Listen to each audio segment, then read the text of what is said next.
7. The further evolution of religion. Religion can never become a scientific fact.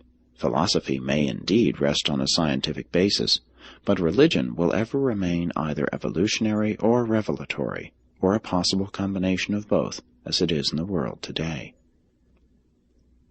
New religions cannot be invented. They are either evolved, or else they are suddenly revealed. All new evolutionary religions are merely advancing expressions of the old beliefs, new adaptations and adjustments. The old does not cease to exist. It is merged with the new, even as Sikhism budded and blossomed out of the soil and forms of Hinduism, Buddhism, Islam, and other contemporary cults. Primitive religion was very democratic. The savage was quick to borrow or lend. Only with revealed religion did autocratic and intolerant theologic egotism appear.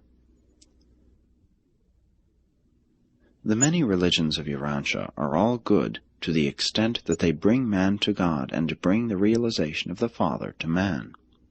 It is a fallacy for any group of religionists to conceive of their creed as the truth. Such attitudes bespeak more of theological arrogance than of certainty of faith. There is not a Urantia religion that could not profitably study and assimilate the best of the truths contained in every other faith, for all contain truth. Religionists would do better to borrow the best in their neighbor's living spiritual faith, rather than to denounce the worst in their lingering superstitions and outworn rituals. All these religions have arisen as a result of man's variable intellectual response to his identical spiritual leading.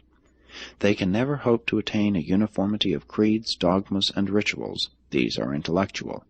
But they can, and some day will, realize a unity in true worship of the Father of all, for this is spiritual, and it is forever true. In the Spirit, all men are equal.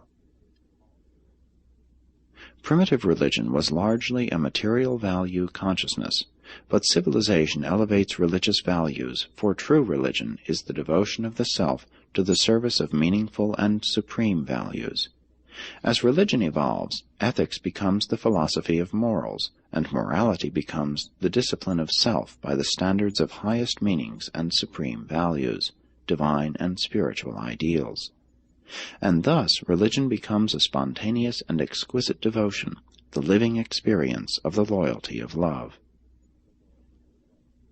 The quality of a religion is indicated by 1. Level of values, loyalties.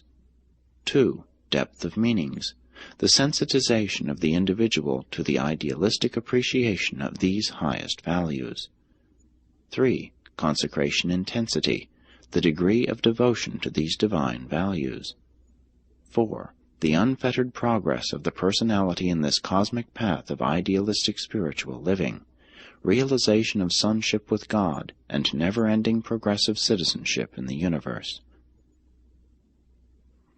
Religious meanings progress in self-consciousness when the child transfers his ideas of omnipotence from his parents to God, and the entire religious experience of such a child is largely dependent on whether fear or love has dominated the parent-child relationship. Slaves have always experienced great difficulty in transferring their master fear into concepts of God love.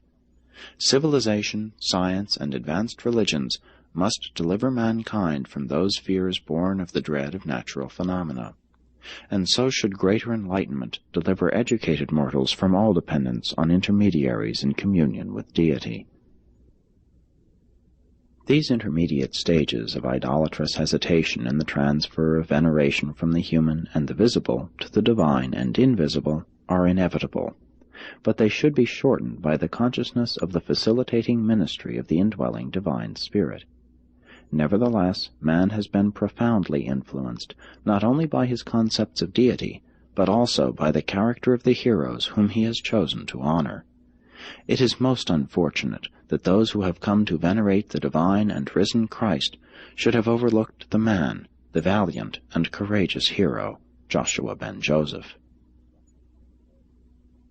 Modern man is adequately self-conscious of religion, but his worshipful customs are confused and discredited by his accelerated social metamorphosis and unprecedented scientific developments. Thinking men and women want religion redefined, and this demand will compel religion to reevaluate itself.